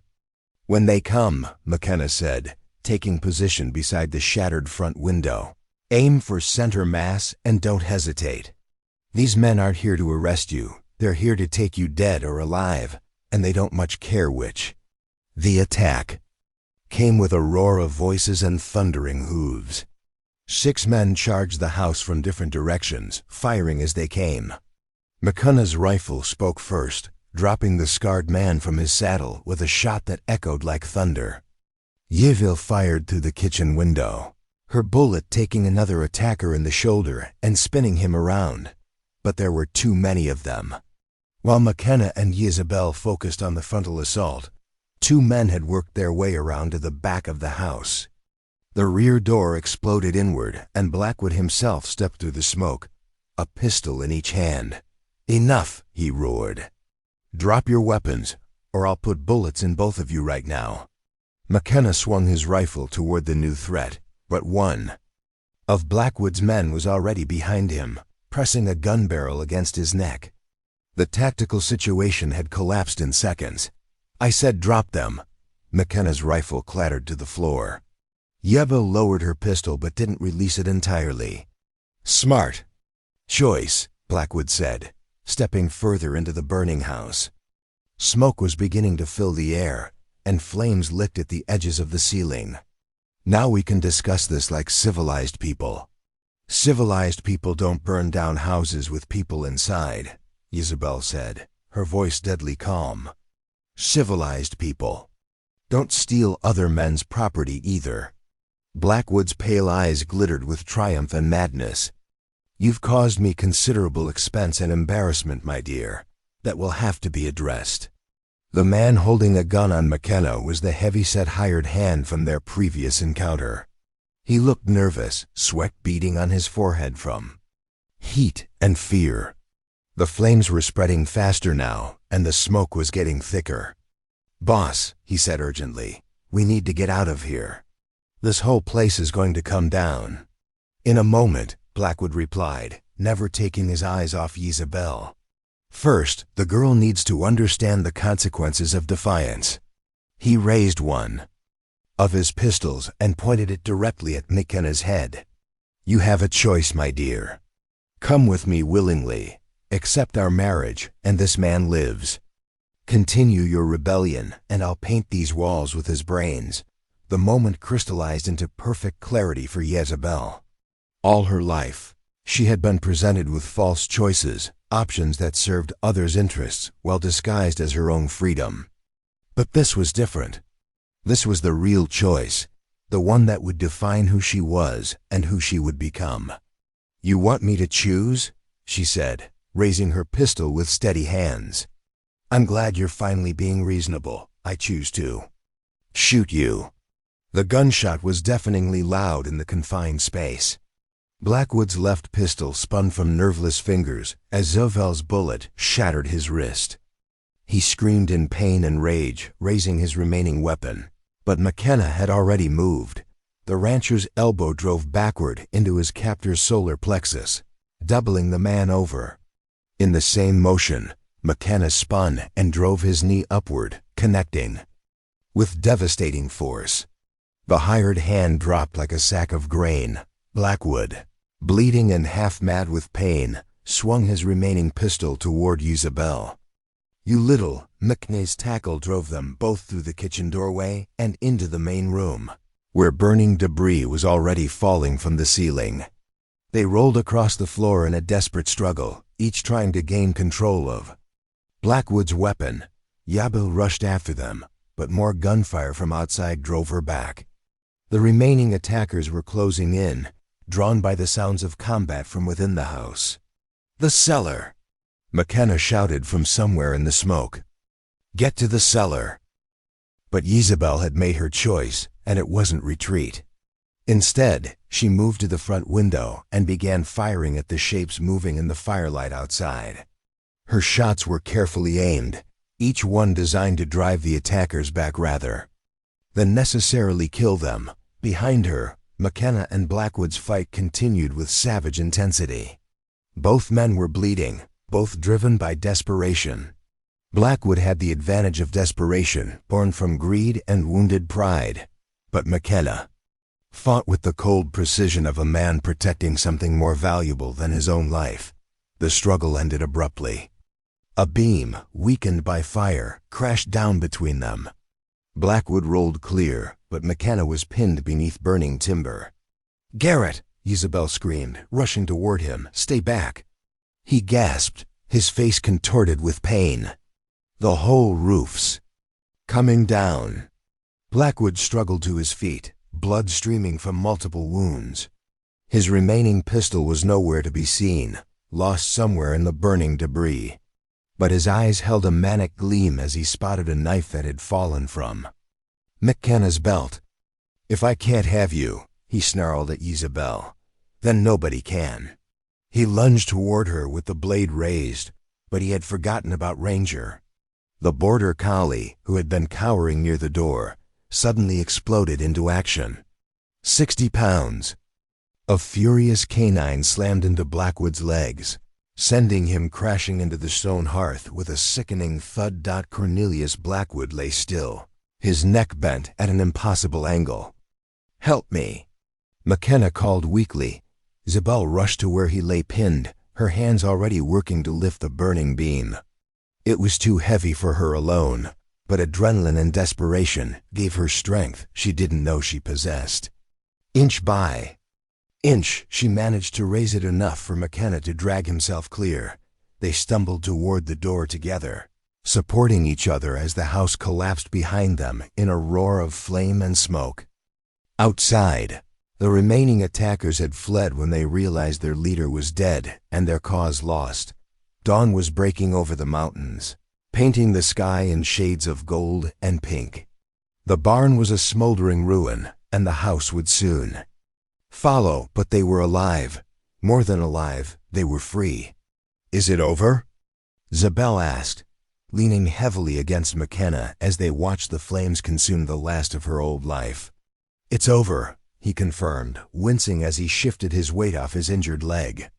"Blackwood's dead, his men have scattered, and your father's debt died with him." She looked at him with eyes that held new understanding. What happens now? McKenna smiled despite his pain, despite their losses, despite the uncertain future that stretched before them. Now we get to find out what comes after. They lived happily ever after. In the distance, Ranger barked once and then settled down to watch the sunrise, as if he too understood that this was not an ending, but a beginning. The ashes had cooled. By the time Isabel and McKenna finished burying Cornelius Blackwood in the rocky soil behind what remained of the barn, it seemed fitting somehow. The man who had tried to own her now lay beneath the earth of the ranch where she had learned what freedom truly meant. Neither of them spoke words over the grave. Some lives, they had discovered, were better mourned by silence. McKenna's injuries were more serious than he had initially let on. The falling beam had reopened his old war wound and added new damage to his reconstructed leg. For 3 days after the fire, he could barely walk, leaving Isabel to tend the surviving animals and salvage what she could from the ruins. She found herself surprisingly capable. The skills she had learned in her brief time at the ranch milking, feeding animals, basic repair work came back to her hands as if she had been born to them. More importantly, she discovered that making decisions without consulting anyone else's wishes had become as natural as breathing. On the 4th day, a wagon appeared on the horizon, driven by a woman Isabel didn't recognize. As it drew closer, she could see it was loaded with supplies, lumber, nails, canvas, and food. The driver was a sturdy woman in her 30s with graying brown hair and intelligent eyes that reminded Isabel strongly of McKenna. "You must be Isabel," the woman said, climbing down from the wagon with easy grace. "I'm Sarah McKenna, Hartwell Garrett's sister. Word reached Denver about the troubles up here." Isabel found herself embraced by strong arms and the scent of lavender soap. After days of smoke and ash, the simple kindness of human contact nearly brought her to tears. "How did you know?" Isabel asked. "One of Blackwood's men made it to town before he died of his wounds. Started bragging in a saloon about the famous Cornelius Blackwood's last stand. My husband Robert happened to be there on business." Sarah's eyes hardened. He also mentioned that Blackwood had been boasting about claiming his property one way or another. McKenna appeared from the ruins of the house, leaning heavily on a makeshift crutch. His face lit up at the sight of his sister. "Sarah, what are you doing here?" "Bringing supplies and common sense, both of which you seem to be in short supply of." She looked around at the destruction with practical eyes. "Also bringing news. Blackwood's death has caused quite a stir in the territorial capital. Seems he owed money to some very powerful people, and they're more interested in collecting from his estate than pursuing his vendettas." "What about my father?" Isabel asked. "Is he safe?" "Marcus Morningstar publicly disavowed any claim on you the day after the fire. Apparently, seeing his old friend burn to death in pursuit of a forced marriage gave him some perspective on fatherhood." Sarah's voice softened. "He also paid off Blackwood's estate with money borrowed against his house. Said it was the least he could do." Isabel felt a complex mix of emotions, relief, gratitude, and a sadness for the relationship with her father that could never be fully repaired. But perhaps understanding was enough. "What about the legal complications?" McKenna asked, settling carefully onto a salvaged chair. "Robert's handled all that. As far as the law is concerned, Blackwood died in an accidental fire while trespassing on your property. His men scattered, and none of them are eager to contradict that story." Sarah smiled grimly. Amazing how cooperative people become when they realize they're not being paid anymore. Over the following weeks, Sarah stayed to help with the rebuilding. More wagons arrived from Denver, bringing lumber and supplies, but also something more: valuable workers. Robert Hartwell had spread word among his business contacts about a rancher who needed help, and men came looking for honest work and a chance to start fresh. Isabel threw herself into the reconstruction with an energy that surprised everyone, including herself. She learned to use a hammer and saw, to read architectural plans, and to direct work crews with an authority that came naturally to her. The new house that rose from the ashes was larger than the old one, with a wide front porch and windows positioned to catch both the morning light and the mountain views. "You have a gift for this," Sarah observed one evening as they sat on the new porch steps, watching the sunset paint the peaks in shades of rose and gold. "Ever think about making it a profession?" "Women can't be architects," Isabel replied automatically. "Says who? You've basically designed this entire house, and half the outbuildings too. If you can do the work, what does it matter what people call you?"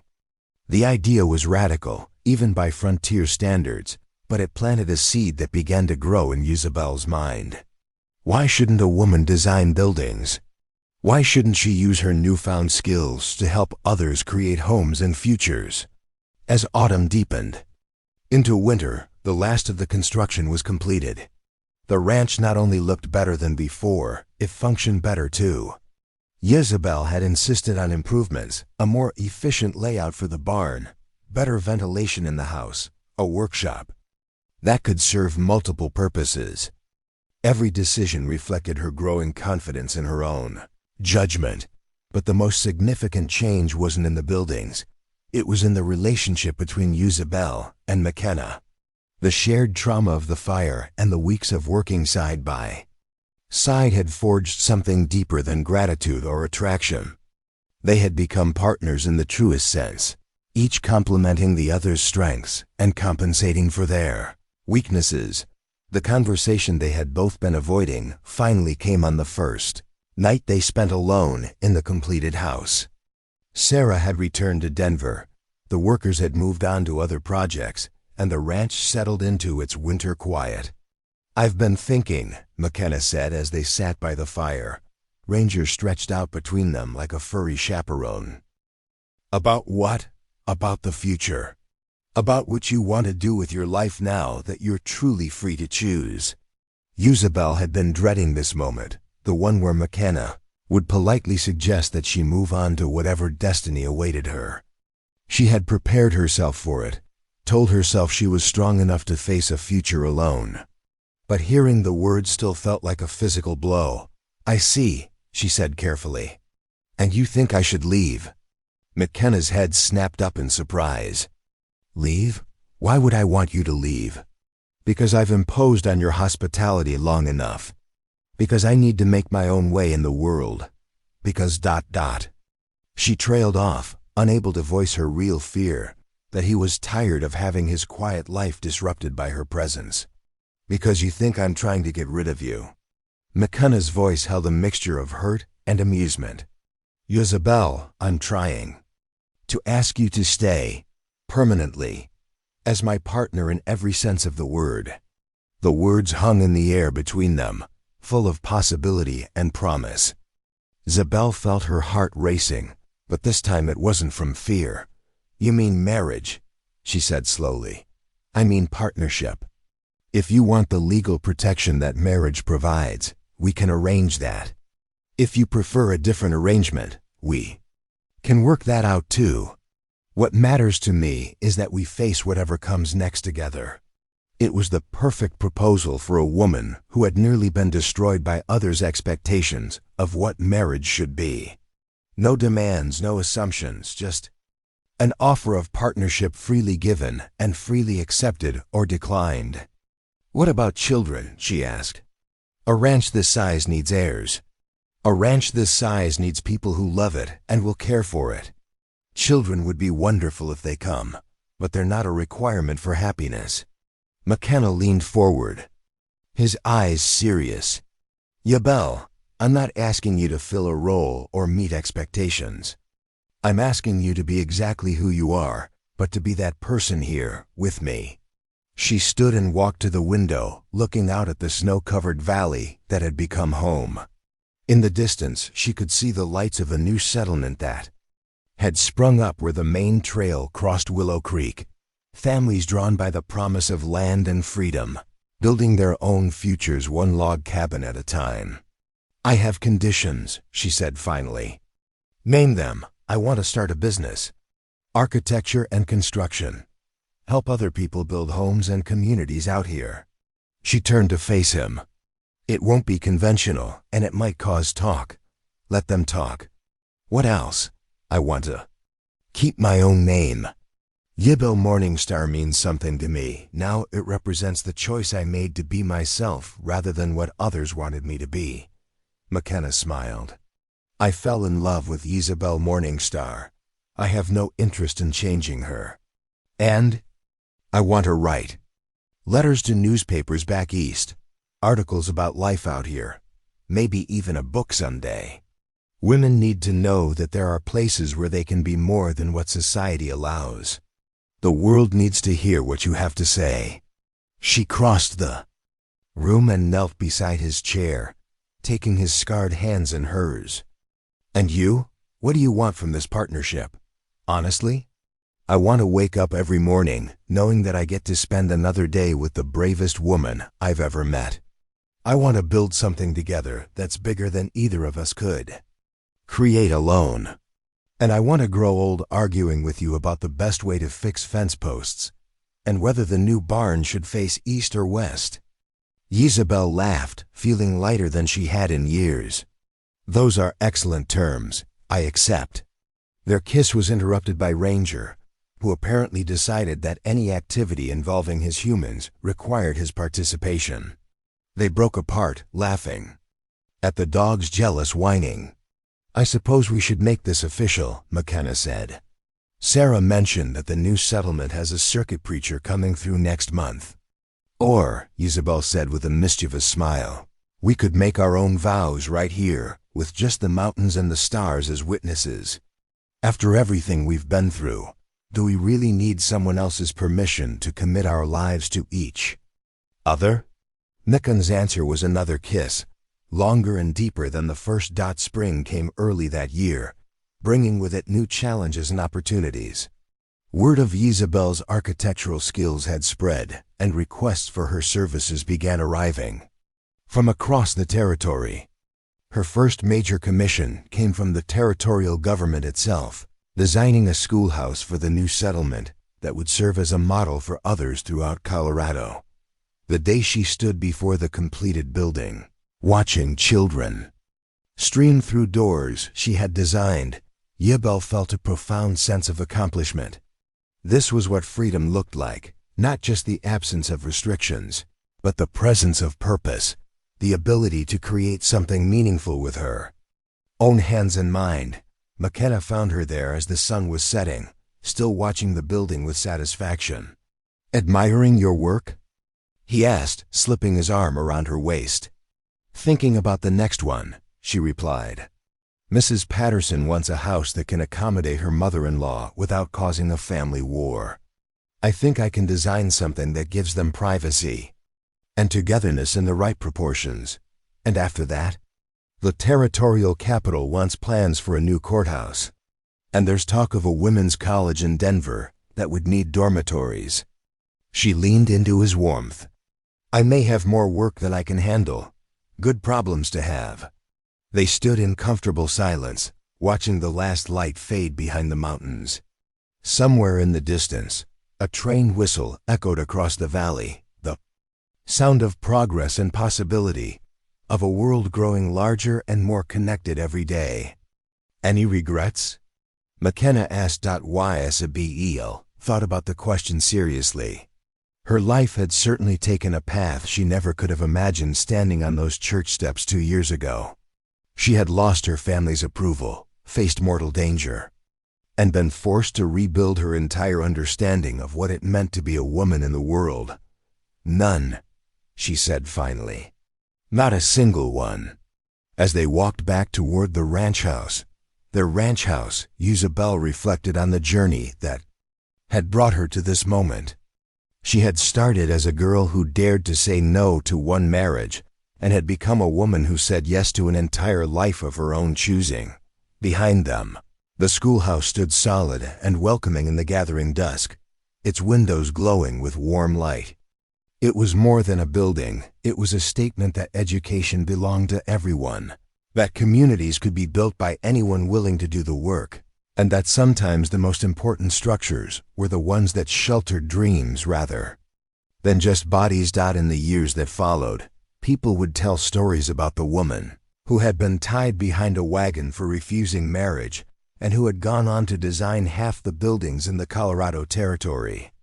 But Isabel knew the real story was simpler and more profound than any tale of dramatic rescue. It was the story of what happened when someone found the courage to choose their own path and the wisdom to walk it with an open heart. And that story she was learning never really ended, it just kept beginning, over and over again, with each new dawn. 5 years had passed since the fire that changed everything, and the territory of Colorado hummed with the energy of transformation. The railroad had finally reached Denver, bringing with it an influx of settlers, investors, and dreamers seeking their fortunes in the Mountain West. Among them came women who had heard whispered stories about a place where a lady could own property, run a business, and make her own choices about marriage and motherhood. Isabel Morningstar, she had kept her maiden name as promised, stood at the window of her Denver office, watching the controlled chaos of construction that had become the soundtrack of her success. Below on the street, workers carried lumber toward the site where her latest design was taking shape, a boarding house specifically built for single women seeking employment in the growing city. The office itself represented everything she had fought to achieve. Located on the second floor of a brick building she had designed and owned, it was a space that commanded respect through competence rather than demanding it through convention. Architectural drawings covered every available surface, from plans for private homes to public buildings that would serve the territory for generations to come. Miss Morningstar? Her assistant, Rebecca Chen, appeared in the doorway. Rebecca was the daughter of Chinese immigrants who had come west to work the railroads, and like Isabel, she had discovered that the frontier offered opportunities unavailable in more established regions. Mrs. Catherine Sullivan is here for her appointment. Isabel turned from the window, straightening the practical dark blue dress she favored for business meetings. Send her in, please. And Rebecca, have you finished the calculations for the courthouse foundation? Yes, ma'am. The engineers approved your modifications to handle the soil conditions. Rebecca's voice carried quiet pride. She had taught herself mathematics and engineering principles by studying Isabel's work, becoming invaluable to the growing firm. Catherine Sullivan entered with the purposeful stride of a woman accustomed to getting things done. She was perhaps 45, with graying hair pulled back in a severe bun, and intelligent eyes that missed nothing. Behind her trailed a younger woman who looked like she would rather be anywhere else in the world. Miss Morningstar, thank you for agreeing to see us. Catherine's handshake was firm, her voice carrying the authority of someone used to command. I've heard remarkable things about your work. Mrs. Sullivan, please both of you have a seat. Isabel gestured to the chairs arranged around a large table that served as both desk and drafting surface. I understand you're interested in commissioning a building. More than one building, actually. I represent a group of investors planning to establish a women's college here in Colorado. We need dormitories, classrooms, a library, and administrative facilities. Catherine's eyes gleamed with the fervor of a true believer. We want to create an institution that will educate women not just in domestic arts, but in sciences, literature, mathematics, everything that's been denied to us for too long. The younger woman finally spoke, her voice barely above a whisper. Mrs. Sullivan, perhaps we should explain that Miss Morningstar might not be interested in such a controversial project. Isabel studied the younger woman more carefully. She was perhaps 22, well-dressed but with an air of nervous tension that suggested someone fighting an internal battle between duty and desire. And you are? Isabel asked gently. Miss Emily Cartwright. My father is one of the investors. The name was familiar. Cartwright owned several banks and wielded considerable political influence. He sent me to observe the proceedings. I C. And what do you think of your father's investment in women's education? Emily's carefully controlled expression cracked slightly. I think it's the most wonderful thing I've ever heard of, and also the most terrifying. The honesty in that statement reminded Isabel powerfully of her own younger self, torn between the safety of conformity and the dangerous allure of possibility. Mrs. Sullivan, Isabel said, turning back to the older woman, I'd be honored to work on your project, but I have some conditions. Name them. First, I want input on the educational philosophy as well as the physical design. Buildings should serve their purpose, and if you're trying to create independent thinking women, the architecture should support that goal. Agreed. What else? Second, I want to hire female contractors and workers wherever possible. If we're building a place to empower women, women should build it. Catherine's smile was sharp with approval. Excellent. Anything else?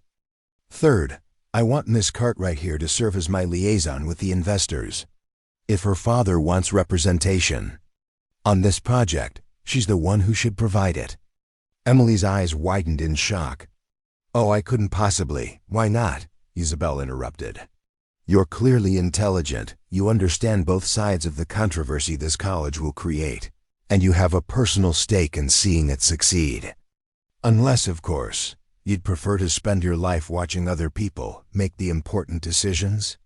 The challenge hung in the air between them.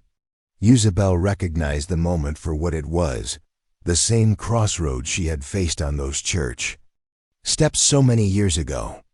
The choice between safety and possibility, between being who others expected and becoming who you truly were. Emily straightened her shoulders almost imperceptibly. I would be honored to serve as liaison.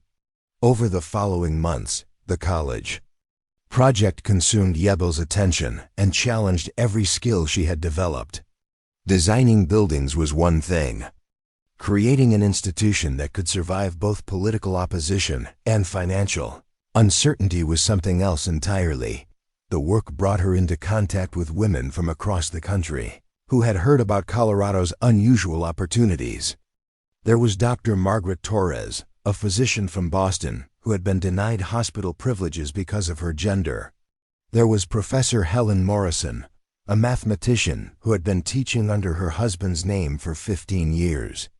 And there was Miss Sarah Two Bears, a Cheyenne woman who had attended Carlisle Industrial School and wanted to create educational opportunities that honored both native wisdom and modern learning. Each woman brought her own story of limitations, overcome and dreams deferred.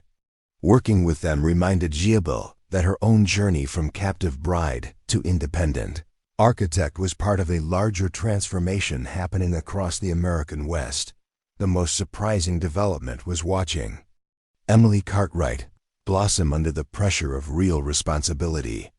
The nervous young woman who had been afraid to speak above a whisper became a formidable negotiator and advocate. She proved adept at managing her father's concerns while advancing the project's goals, walking the delicate line between family, loyalty, and personal convictions. You've changed her life, Catherine observed one evening as they reviewed the final building plans. Through the office window, they could see Emily deep in conversation with a group of potential students who had traveled from as far away as California to learn about the college. She changed her own life, Isabel corrected. I just provided an opportunity, the same way Garrett McKenna provided you with an opportunity. Isabel smiled at the mention of her husband. Their unconventional marriage had become something of a legend in Denver society. The architect and the rancher, who had built a partnership based on mutual respect rather than traditional roles. Garrett saved my life, Isabel said. But what came after the choices, the work, the person I became, that was mine to create? The college opened its doors in the fall of 1883, welcoming its first class of 47 students from across the Western Territories. Isabel attended the opening ceremony with a mixture of pride and amazement. The building she had designed stood solid and welcoming, their large windows and open layouts encouraging both serious study and free thought. But more important than the architecture was what it represented. Here was proof that women could create institutions, fund enterprises, and build futures limited only by their own vision and determination. The keynote speaker was a surprise. Emily Cartwright, now Miss Emily Cartwright, B.A., having completed her own degree through correspondence courses while managing the college construction. She had also, to her father's initial dismay and eventual pride, refused 2 marriage proposals from suitable young men. This institution, Emily said to the assembled crowd, represents more than just education. It represents the radical idea that women are capable of determining their own destinies, that intelligence has no gender, and that the West offers opportunities unavailable anywhere else in our nation. After the ceremony, Isabel found herself surrounded by young women asking about apprenticeships, career opportunities, and the possibility of studying architecture themselves. Their eager faces reminded her of her own hunger for knowledge and purpose during those first days at McKenna's ranch. "Miss Morningstar," one girl asked, "is it true that you were once tied to a wagon for refusing to marry?" The question, asked with youthful directness, drew the attention of everyone within earshot. Isabel felt the familiar tightness in her chest that always came when her past was mentioned publicly. "Yes," she said simply, "it's true. How did you survive it? How did you become this?" The girl gestured around at the college, the crowd, the evidence of success and influence. Isabel thought carefully before answering. These young women would face their own challenges, their own moments of choosing between safety and possibility. What they needed wasn't a romanticized tale of rescue and triumph, but something more practical and honest. "I learned that saying no to what others wanted for me was just the beginning," she said. "The harder part was figuring out what I wanted to say yes to, and then having the courage to build that yes into something real, one choice at a time." Later that evening, Isabel stood on the porch of the house she and Garrett had built on the outskirts of Denver, close enough to her business to be practical, far enough from the city to maintain their connection to the land that had shaped them both. The house reflected their partnership, his love of craftsmanship evident in the hand-carved details, her architectural vision in the flow of rooms, and the integration with the natural landscape. Garrett emerged from the house carrying 2 cups of coffee, moving with the careful gait that remained his legacy from the war and the fire. Ranger, now graying around the muzzle but still devoted, padded along beside him. "How was the ceremony?" he asked, settling into the chair beside hers. "Remarkable. 47 young women ready to change the world. Sounds familiar." He smiled, the expression crinkling the lines around his eyes. "Any regrets about not having daughters to send to your college?" It was a question they had discussed many times over the years. Children had simply not come to them, and while there had been moments of sadness, they had found other ways to nurture the next generation. "None," Isabel said, echoing the answer she had given him 5 years earlier. "We're influencing hundreds of young women through the college, the apprenticeships, the examples we set. That's a different kind of legacy, but no less meaningful." They sat in comfortable silence, watching the lights of Denver twinkle in the distance. The city had grown dramatically during their years there, but it still retained the energy and optimism that had drawn them from the ranch. "Letter came today," Garrett said eventually. "From your father." Isabel's relationship with Marcus Morningstar had evolved into something complex but functional over the years. He had never fully understood her choices, but he had come to respect them.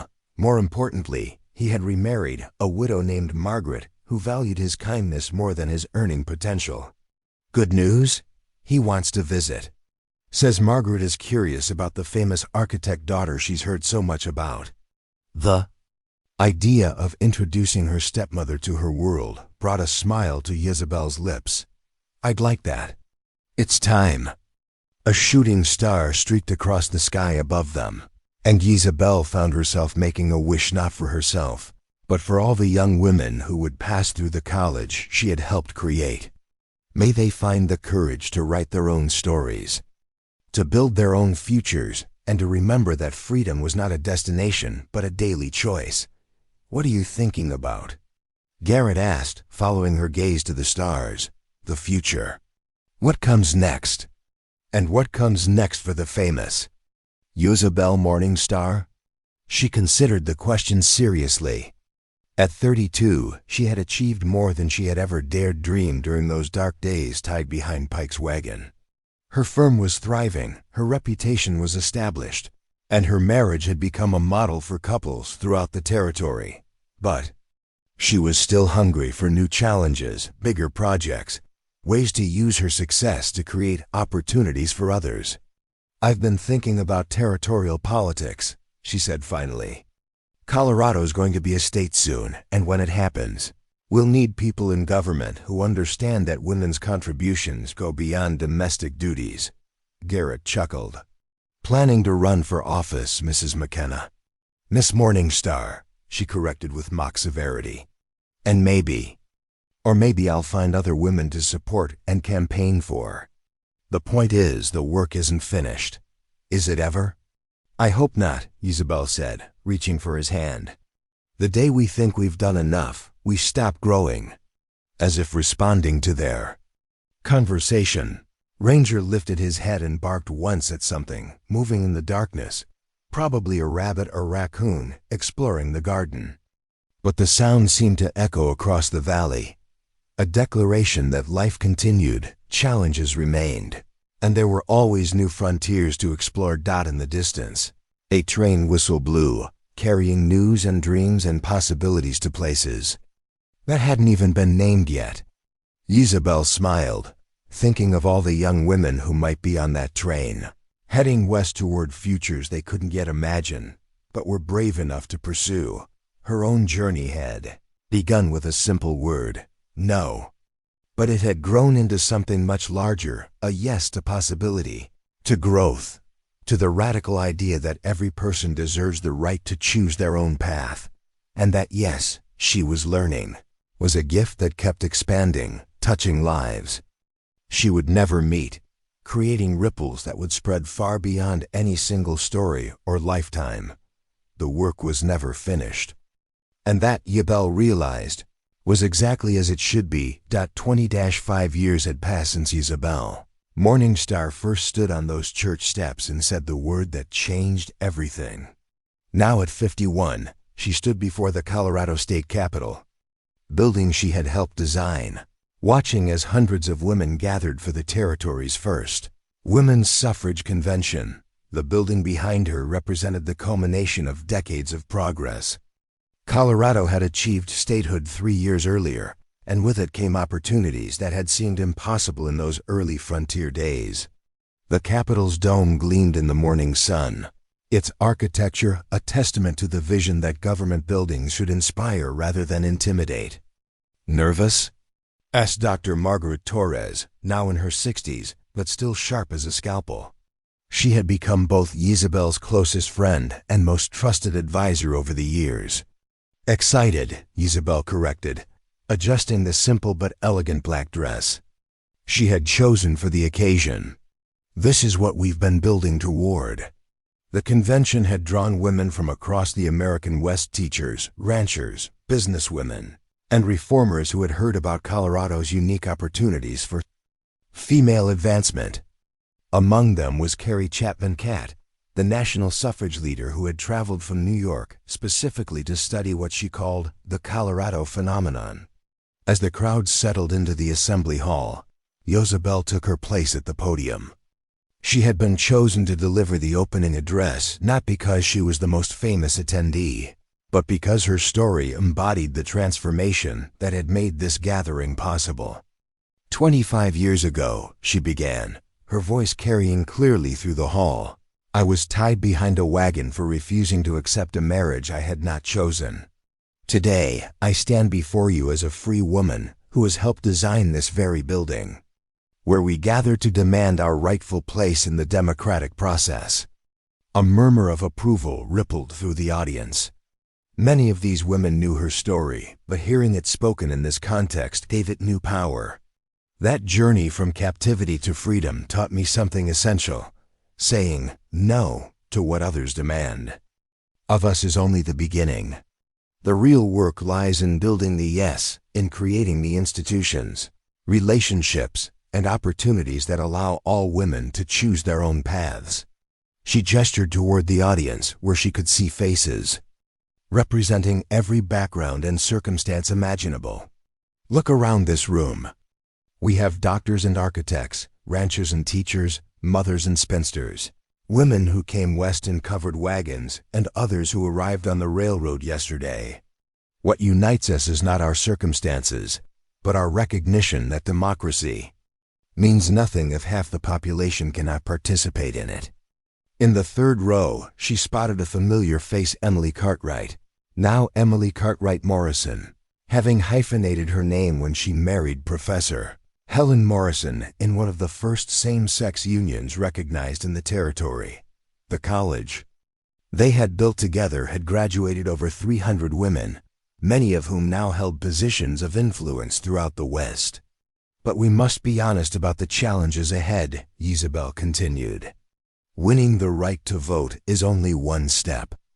We must also ensure that all women, regardless of race, class, or background, can exercise that right meaningfully.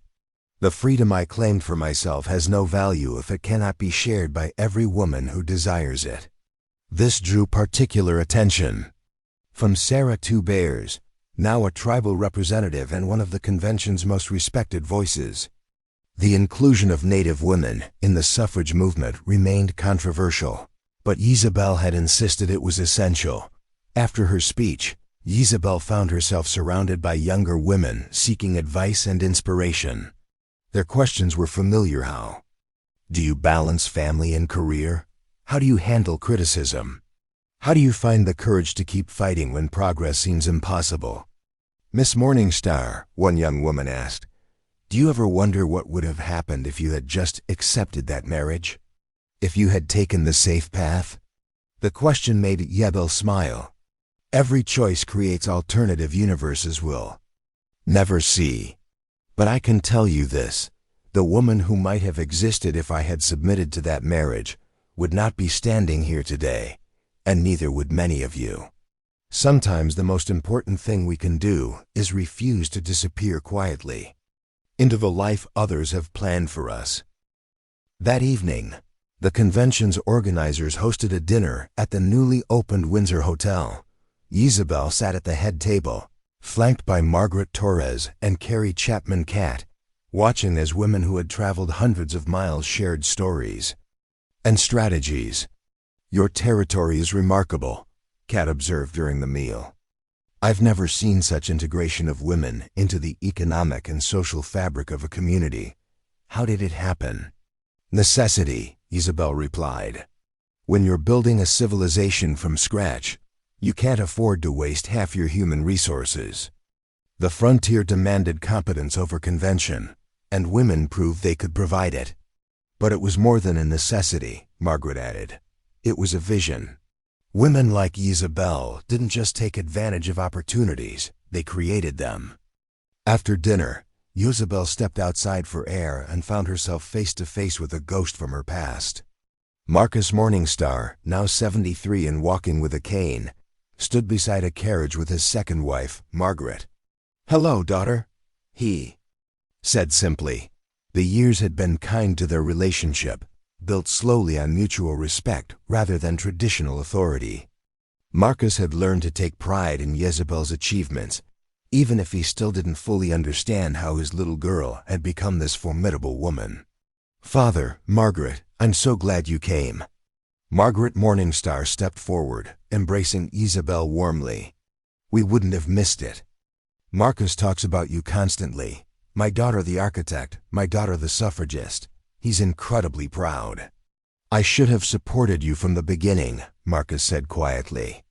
"I was so afraid of what people would say, so worried about appearances, that I nearly destroyed the most precious thing in my life.